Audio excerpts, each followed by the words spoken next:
दोस्तों ओलंपिक्स दुनिया स्पोर्ट्स के सबसे बड़े मुकाबलों में से एक है। आज से चंद साल पहले इनको होस्ट करना बहुत बड़े एहसास की बात समझी जाती थी। ओलंपिक्स के स्पोर्ट्स इवेंट में 30 से ज्यादा मुकाबलों में हिस्सा लिया जाता है, जिसमें से हर मुल्क में से दर्जनों एथलीट्स हिस्सा लेते हैं और ब्रॉन्ज, सिल्वर और गोल्ड मेडल्स के जरिए से अपने मुल्क का नाम रोशन करते हैं। आज से कई साल पहले तक ओलंपिक्स को होस्ट करने के लिए और उसके बिडिंग प्रोसेस में हिस्सा लेने के लिए बड़े जोर तौर से काम लिया जाता था, लेकिन हालिया कुछ सालों में ओलंपिक्स को होस्ट करने के रुझान में कमी देखने को मिली है। ओलंपिक्स के इस घटते हुए रुझान का आप इस बात से अंदाजा लगाएं। 2017 में हंगरी की बुदापेस्ट सिटी ने, जो कि 2024 के ओलंपिक्स को होस्ट करने की बिडिंग प्रोसेस में पेश था, उन्होंने अपनी एप्लीकेशन को वापस लिया था क्योंकि बुदापेस्ट की आवाम ने एक पिटीशन दाखिल की थी जिसमें 2.5 लाख अफराद ने हिस्सा लिया था। ये वजह है कि उन्होंने एप्लीकेशन से विथड्रॉ कर लिया। इसी तरह 2015 में बोस्टन के मेयर ने भी 2024 के ओलंपिक्स से बिडिंग प्रोसेस से विथड्रॉ कर दिया था क्योंकि मेयर का कहना था कि वहां की आवाम राजी ही नहीं है इतने बड़े इवेंट को होस्ट करने के लिए। लेकिन दोस्तों आखिर ऐसा क्या मसला है कि ओलंपिक्स, जो कि इतना बड़ा मुकाबला है, इसको होस्ट करने के लिए अब हालिया सालों में रुझान में कमी देखने को मिली है। इस बात का अंदाजा आप इस बात से लगाएं कि 2004 के ओलंपिक्स मुकाबले, जो कि एथेंस में मुनक्किद हुए थे, उसके बिडिंग प्रोसेस में 11 ममालिक ने हिस्सा लिया था। इसी तरह 2008 के मुकाबले में 10 ममालिक ने, इसी तरह 2012 के ओलंपिक्स में महज 9 ममालिक ने एप्लीकेशन दी थी बिडिंग के लिए, और इसके बाद बतदरीज ये मामला घटता चला जा रहा है। इसी तरह 2016 के ब्राजील ओलंपिक्स के मुकाबले में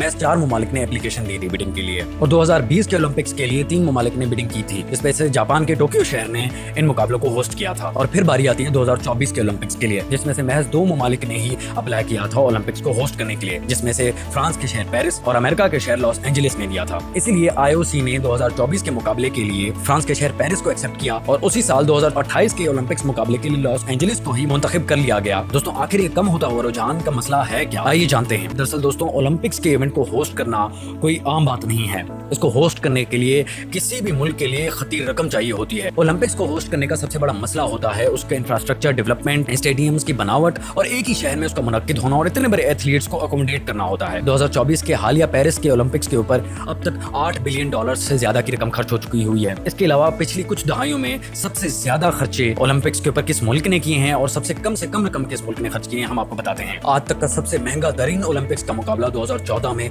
रशिया के शहर सूची में करवाया गया था, जिसके ऊपर लागत तकरीबन 50 से $55 बिलियन की आई थी।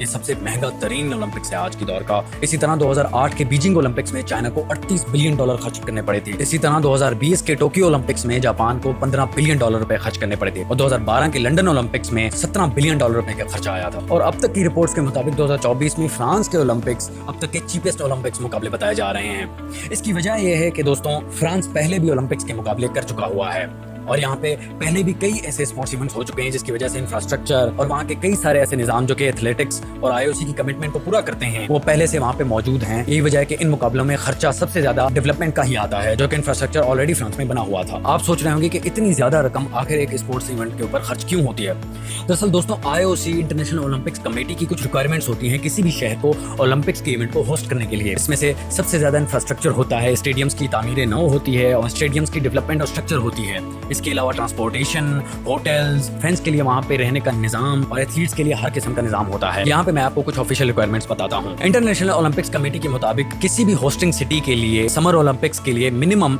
40,000 से ज्यादा होटल रूम्स अवेलेबल होने चाहिए तमाशाइयों को अकोमोडेट करने के लिए, और 15,000 से ज्यादा ओलंपिक्स के एथलीट्स को वहाँ पे रहने के लिए हाउसिंग सिस्टम अवेलेबल होना चाहिए। इसके अलावा वहाँ की सिटी का ट्रांसपोर्टेशन निजाम दुनिया के आलमी मयार के मुताबिक होना चाहिए। इसी तरह और भी बहुत सारी रिक्वायरमेंट्स होती हैं जो कि ओलंपिक्स को बहुत ज्यादा महंगा बना देती हैं, और जिस मुल्क में ये इंफ्रास्ट्रक्चर नहीं अवेलेबल और स्टेडियम्स नहीं अवेलेबल, उस मुल्क को नए सिरे से स्टेडियम्स की तामीर करनी पड़ती है, इंफ्रास्ट्रक्चर को डेवलप करना पड़ता है और ट्रांसपोर्टेशन निजाम को बेहतर करना पड़ता है। आईओसी 7 साल पहले ही मेजबानी किसी मुल्क को सौंप देता है ताकि वहाँ पे इंफ्रास्ट्रक्चर बनाया जा सके, और जाहिर है कि जब इतनी ज्यादा डेवलपमेंट होगी तो उसके ऊपर ज्यादा खर्चा आएगा और वो खर्चा ओलंपिक्स कमेटी नहीं देती दोस्तों, और ये सारा खर्चा वहाँ के सिटीजन्स ही देते हैं टैक्स की सूरत में। और इतना ज्यादा टैक्स जब किसी ओलंपिक्स के लिए खर्च किया जाए तो ये किसी भी शहरी के लिए काबिल कबूल नहीं है। फिर क्या ओलंपिक्स को होस्ट करना घाटे का सौदा है हमेशा की तरह? प्रैक्टिकली तौर पर देखा जाए तो ओलंपिक्स बेशक एक घाटे का सौदा है, क्योंकि इसके ऊपर जितनी लागत की जाती है किसी भी मुल्क ने आज तक उससे ज्यादा अर्न नहीं किया, प्रॉफिट जनरेट नहीं किया। लेकिन तारीखी तौर पे कभी भी ऐसा नहीं रहा। इसकी मिसाल 1984 के लॉस एंजलिस में होने वाले अमेरिकन ओलंपिक्स हैं। 1984 के इस ओलंपिक्स में अमेरिका ने $225 मिलियन का प्रॉफिट अर्न किया था, जो कि आज के $650 मिलियन बनते हैं। और आज के हिसाब से ओलंपिक्स ब्रॉडकास्टिंग राइट से पैसा अर्न करते हैं, टिकट्स की सेल्स, एंडोर्समेंट्स और स्पॉन्सरशिप से अर्न करते हैं। ये वजह है कि ओलंपिक्स बजाते खुद किसी भी विनर्स को या गोल्ड मेडल मेडलिस्ट को इनामी रकम नहीं देते, लेकिन हालिया 2024 के ओलंपिक्स में आईओसी कमेटी ने इनामत का ऐलान किया है और अब आईओसी ने भी अपनी रिक्वायरमेंट्स को कम किया है।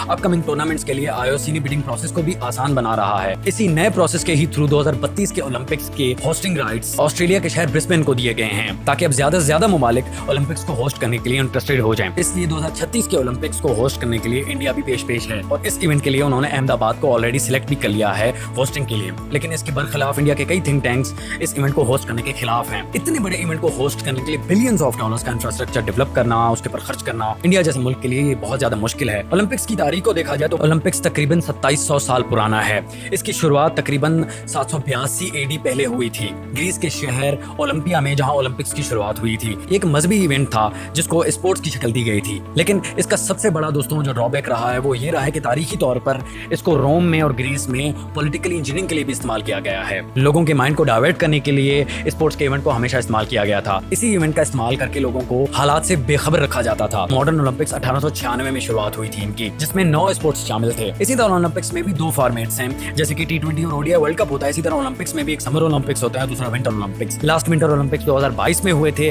और उसके 4 साल के बाद अब नेक्स्ट विंटर ओलंपिक्स 2026 में होंगे, जबकि समर ओलंपिक्स अब 2024 में और नेक्स्ट समर ओलंपिक्स 2028 में होंगे। इसी तरह दोनों का गैप आपस में तो 2 साल का होता है, लेकिन ऑफिशियल गैप 4 साल का होता है। लेकिन आज के दौर में दोस्तों स्पोर्ट्स ओलंपिक्स हो चाहे कोई भी एथलेटिक्स इवेंट हो, ये एक सॉफ्ट पावर की इमेज इख्तियार कर गया है।